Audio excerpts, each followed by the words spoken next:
Bonjour et bienvenue pour votre deuxième épisode, Les chemins du succès, un produit de Focus Mind Coaching. Alors, Les chemins du succès est une série qui vous procure motivation, inspiration et surtout qui vous sert de boîte à outils pour les questions que vous pouvez être amené à vous poser pour votre développement personnel. Alors, aujourd'hui, nous allons parler de la confiance en soi. Alors, pourquoi la confiance en soi? J'ai décidé de traiter ce thème pour deux raisons. La première raison, bien que ce thème ait été traité ici et là par différents coachs, par différents courants de pensée, pour la plupart du temps, il a été considéré comme une cause, comme la cause de certaines de nos attitudes, de certains de nos comportements, notre état d'esprit, nos états d'âme, nos façons de faire et en tout cas le comportement qu'on peut amener et les interprétations qu'on peut faire de par nos interactions et de par notre environnement.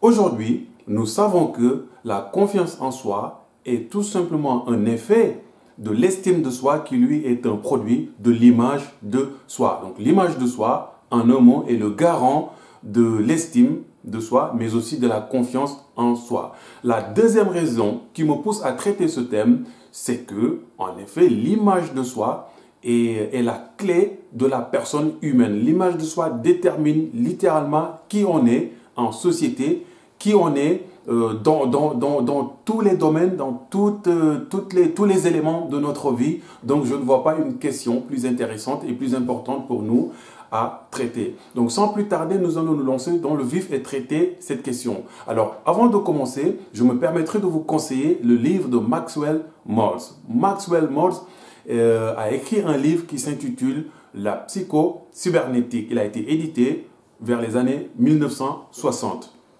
Alors, c'était pour la première fois qu'on évoquait ce terme de l'image de soi et c'est pour la première fois qu'on comprenait que l'individu, la personne, n'était en effet qu'une somme d'une certaine image de lui qu'il conserve et que cette image finalement déterminait, conditionnait sa vie entière. Donc, voici les deux raisons qui me poussent à traiter cette question de la confiance en soi, cette question de l'image de soi. Et j'espère que je vais répondre en tout cas au mieux aux questions que vous pouvez être amené à vous poser, vous qui êtes sur votre chemin de développement, vous qui voulez optimiser la confiance que vous pouvez avoir en vous et surtout une image optimisée, une image qui va travailler pour vous et pour votre développement. Alors sans plus tarder, je vais vous annoncer les trois questions auxquelles nous aurons à répondre. La première question qui s'impose d'ailleurs, c'est qu'est-ce que c'est que l'image de soi? La deuxième question, comment se forme-t-elle? Et la troisième question, comment l'utiliser, l'optimiser et la faire travailler pour nous, pour notre développement personnel? Alors, sans plus tarder, nous allons répondre à la première question. Qu'est-ce que c'est que l'image de soi? Alors, voici ce que nous dit Maxwell. L'image de soi est la clé de la personne humaine. Changez l'image de soi, vous changerez le comportement intégral de la personne. Changez l'image de soi et vous transformerez les échecs en réussite.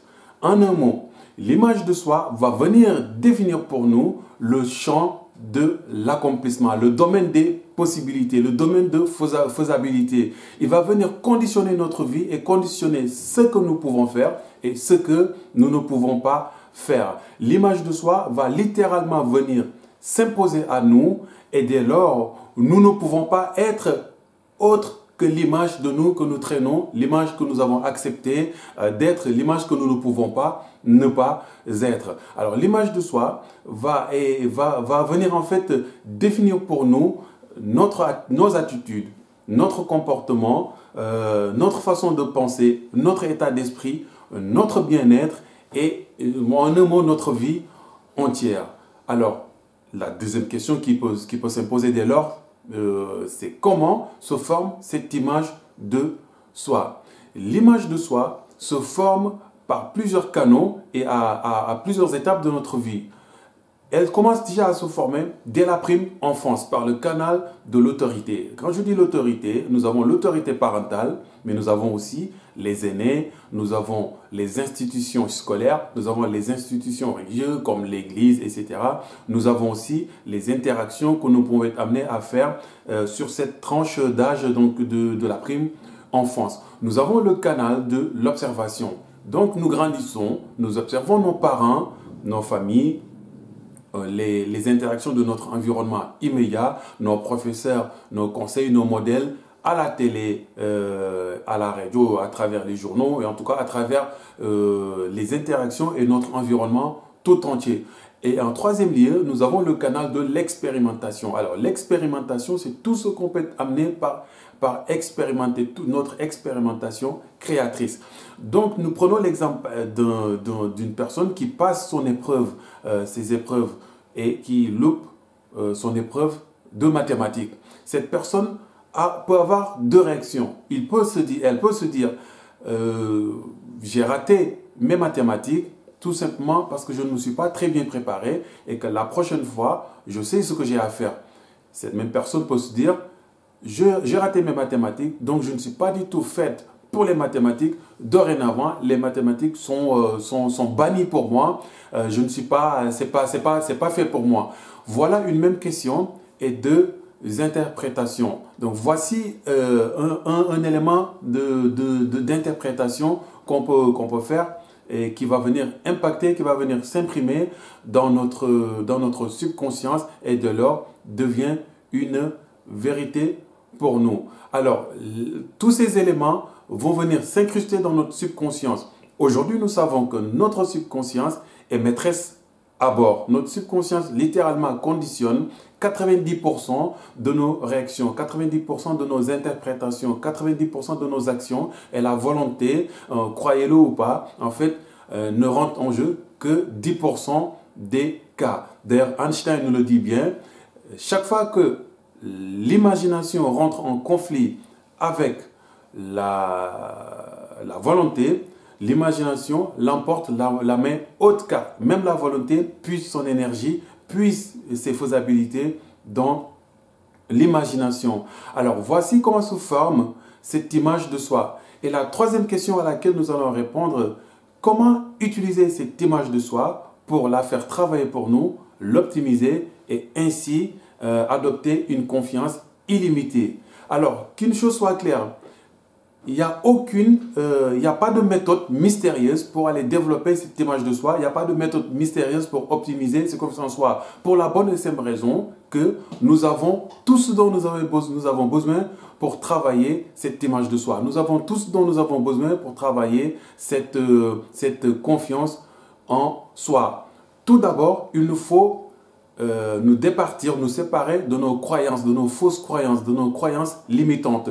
Car en effet, tout est une question de croyance. Une image de soi, c'est tout simplement des éléments erronés qu'on vient figer dans un ensemble et qu'on accepte d'être cette personne, qu'on se dit que nous sommes cette personne, on se déclare littéralement que nous sommes cette personne de par les interprétations que nous avons eu à faire. Maintenant, il est prouvé que si vous vous êtes jamais posé des questions, si vous n'avez jamais pris le temps de réfléchir autour de tout ce que vous faites entrer dans votre subconscience, si vous n'avez jamais pris la peine de poser vos valises et de voir les éléments qui vous appartiennent et les éléments qui ne vous appartiennent pas, vous pouvez être sûr que 90% de vos croyances, 90% des choses que vous considérez comme vraies pour vous aujourd'hui sont tout à fait et complètement erronées. D'ailleurs, c'est pourquoi la plupart du temps, on conseille à toutes les personnes à un moment donné de revenir à zéro, en fait, de réfléchir autour de ces questions-là, de réfléchir autour de qui nous sommes.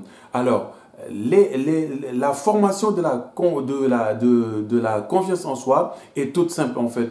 Nous avons compris donc en répondant à notre deuxième question que la confiance en soi interprète des vérités que nous recevons par le biais de suggestions ou par le biais de l'autosuggestion ou par le biais de déclarations ou par le biais de l'affirmation. Alors la première chose que je peux conseiller en effet pour qui veut travailler cette image de soi, l'optimiser et en fait pour aller impacter une confiance en soi illimitée, bien entendu, le chemin le plus court et le plus facile, c'est de travailler avec un coach. Et dans ce sens, Focus Mind est là pour vous. Nous avons des outils et nous pouvons en fait ensemble avec vous, travailler, l'optimiser pour vous avec un programme que nous pouvons définir et déterminer ensemble.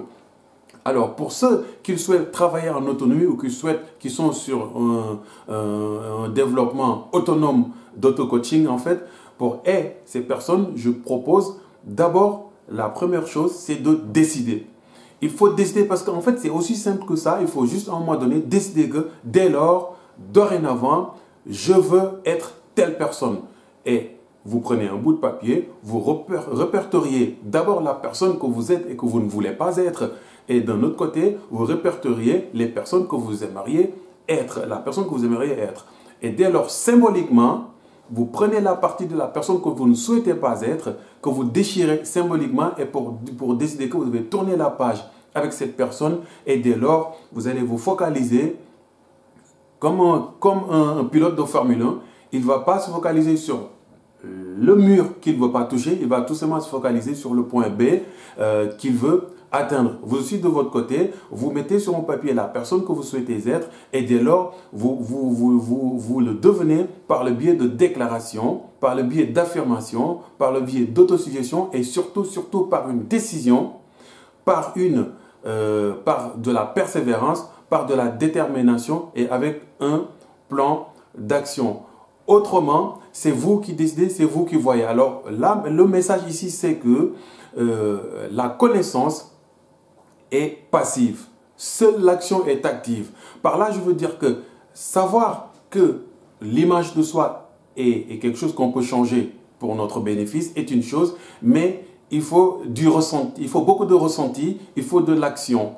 Et chaque fois que vous faites des déclarations sur les traits de caractère que vous souhaitez développer chez vous, sachez que notre subconscience qui est maîtresse à bord ne reconnaît pas le discours, le mot. Il ne reconnaît que l'émotion, le ressenti. Quand vous vous déclarez que vous voulez développer tel trait de caractère, il faut du ressenti. Alors, ce que je conseille souvent, c'est que pour des personnes qui sont vraiment dans cette démarche-là, de le faire devant un miroir au départ. Tous les matins, vous retrouvez devant le miroir et vous faites votre déclaration. Je suis une personne courageuse qui, dorénavant, va aller revendiquer sa part dans son environnement. Vous verrez que dans un premier temps, votre miroir va vous renvoyer un reflet qui va vous dire oui, c'est ça, oui, vous l'êtes vraiment. Et vous verrez à travers votre langage corporel que vous n'êtes pas cette personne que vous prétendez être.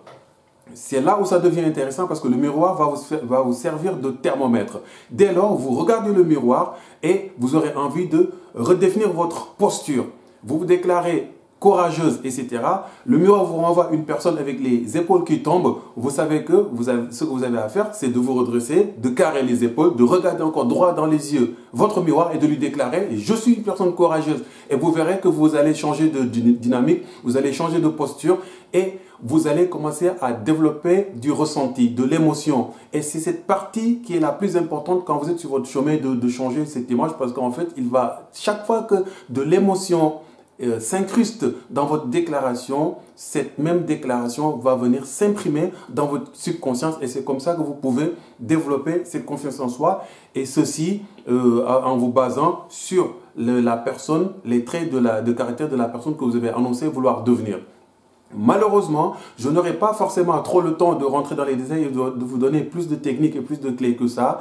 Et je vous conseille alors vivement de vous rendre sur notre site. L'adresse est en bas. L'article a été développé d'une manière beaucoup plus approfondie. Et là, vous verrez tous les autres conseils que nous pouvons amener à vous donner. Et aussi, vous pouvez prendre contact avec nos équipes et ensemble, nous travaillerons ensemble pour le développement de votre image. Alors, quant à moi, je vous dis à très bientôt pour un nouvel épisode des Chemins du Succès. Et d'ailleurs, le prochain épisode va s'intituler « Les 13 causes principales de l'échec ». À très bientôt. Au revoir.